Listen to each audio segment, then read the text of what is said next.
Halo sobatku, harus selamat jajan Mata Gerina. Apa kabar hari ini? Semoga kita semua sehat selalu, semangat pagi dan selamat beraktivitas. Nah, ini kita mau bikin sarapan. Kebetulan di sini ada Nanti Peli juga ya. Baru sampai dia tadi malam. Jadi kita mau masakin lah pucuk labu. Nah, jadi kita mau bersihkan dulu ya. Karena nggak keluar-keluar buahnya. Jadi geram kali aku, udahlah. Pangkas aja semuanya. Yang beda dia sama yang di ladang kemarin. Dia kalau labu ini kalau dia bunganya itu keluar yang kecil, buahnya itu nggak akan jadi, pasti jatuh. Tapi kalau dia yang agak tebal, dia agak lebar, jadi. Ini kalau yang kecil-kecil kayak gini nggak akan jadi. Jadi ya Hubungannya itu di sayur banyak ya.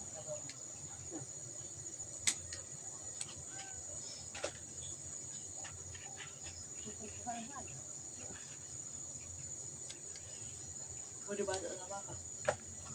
Lu bisa main pet-petan kalau kamu tahu aku tadi Oh, digulai. apa ya itu mau sing pola pelit. Wis.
Terus lagi ambilnya ya, kurang dia udah menjalar-jalar ke Momosan.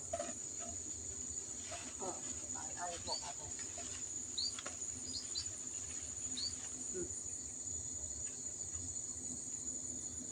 Udah kayak mangkas rambut bocah gitu.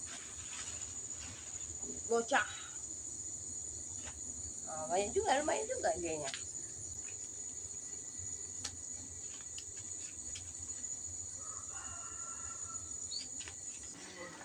Nah, dapatnya segini ya. Lumayan lah. Masak. Kita mau lanjut BTP karena BTP ini agak lama juga. Harus di kupas-kupas. Kalau nggak gatel dia ya. Dan sini juga dari Jasa sekalian mau menjawab ada dulu. Ada kemarin yang tanya sama dari Jasa. Kenapa Nanda Cesa dan Bapak Penny itu tidak bertegur sapa? Nah, itulah adat Karo ya. Jadi banyak kali adat Karo ini yang ya orang dekat dibuat jauh, orang jauh dibuat dekat. Nah, kenapa Nanda Cesa bilang seperti itu? Ya kayak yang pertanyaan tadi lah. Sebenarnya kami ini sudah saudara karena sudah Bapak Penny sudah sama Nanda Penny kan. Tapi itulah sama Nanda Cesa memang dia tidak boleh bertegur sapa. Kalau mau ngomong pun memang dia harus melalui perantara. Misalnya kalau Bapak Cesa tidak di rumah, Bapak Pegi datang, dia kalau mau menyampaikan sesuatu harus melalui bocah-bocah. Misalnya si Cesa bilang dulu sama Bapak nanti ya gini ya. Nanti Cesa pun nanti menjawabnya harus melalui perantara juga. Walaupun nanti Peli nggak ikut itu, nanti Cesa jawabnya, iya Peli nanti dibilang sama Mama tua. Nanti Cesa bilang seperti itu. Itu memang kalau kami bilangnya ya rebu karena Bapak Peli itu kan turangku, kalau Indonesia saya bilang itu turangku, enggak juga cuman turangku ya, sama maminya juga seperti bapaknya si Cesa sama mama itu tidak boleh bertegur sapa. Kalau bapak sama Bunda Japran, nah, Bapak DS 366 sama Bunda Japran dia juga tidak boleh bertegur sapa. Cuman zaman sekarang ini sudah banyak juga sih mengabaikan itu. bertegur sapa katanya. Kalau kita itu sudah saudara lagi, dia kan sudah saya anggap anak saya sendiri.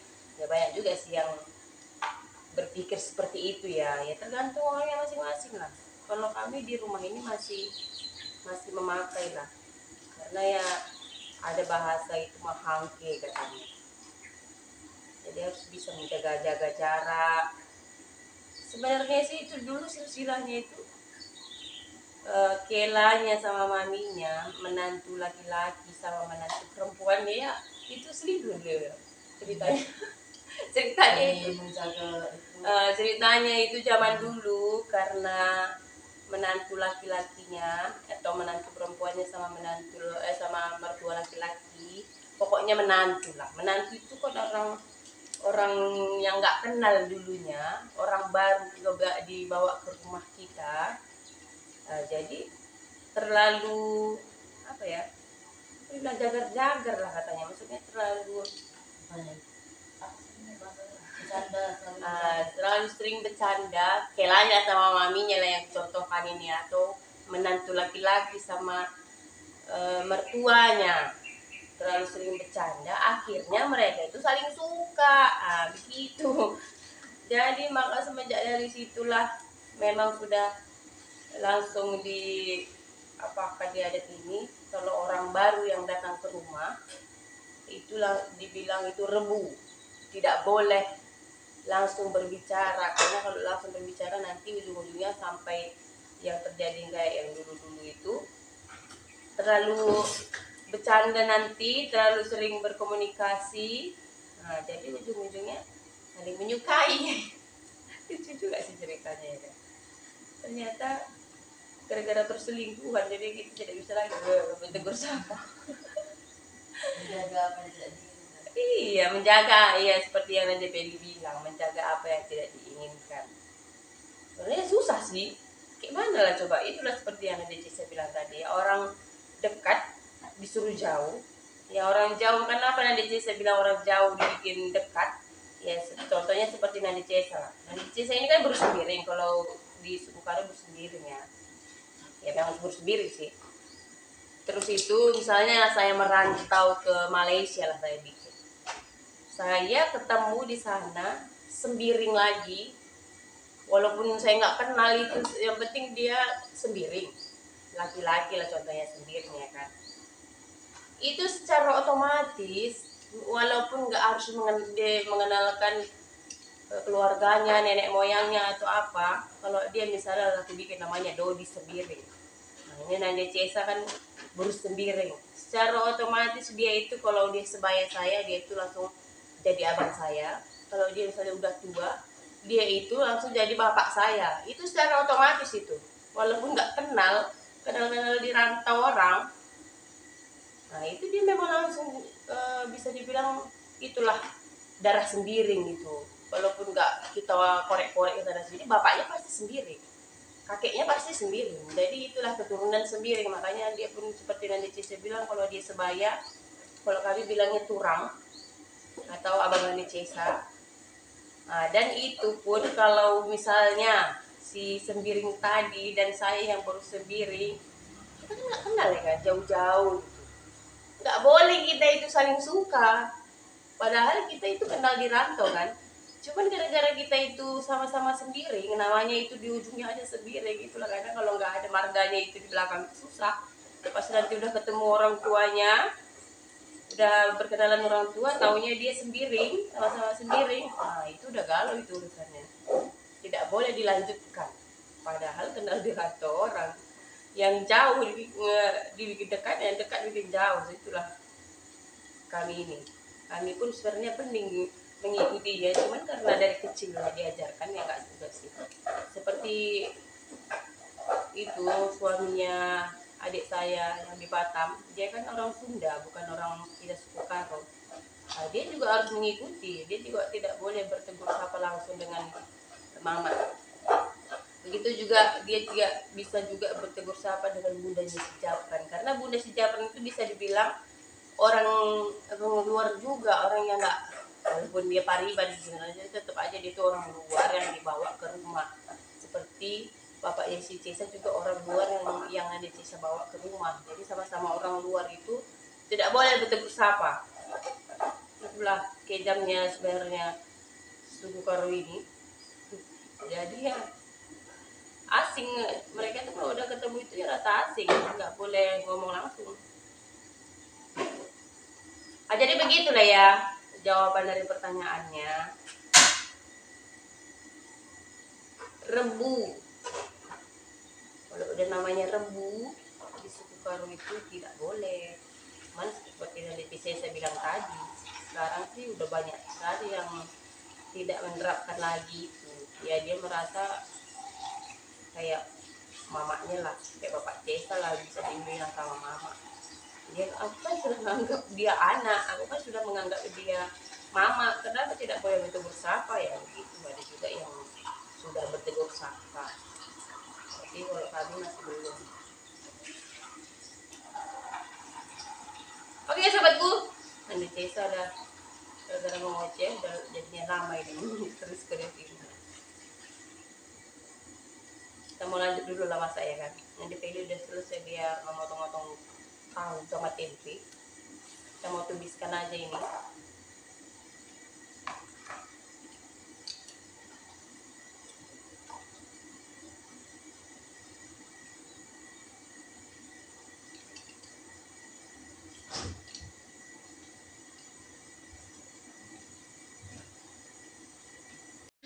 Ini temennya ya, kita kasih tahu tempe sama ini cabenya seperti biasa lah.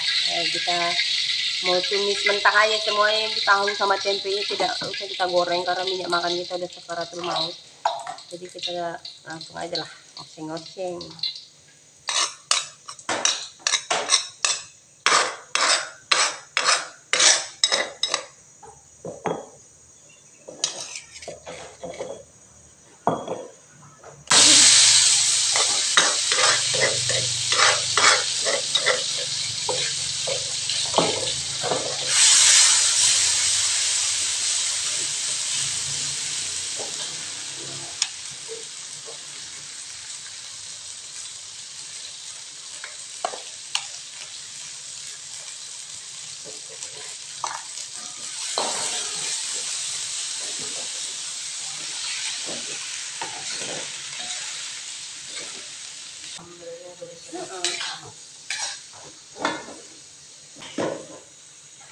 Semuanya kita cemplung-cemplung.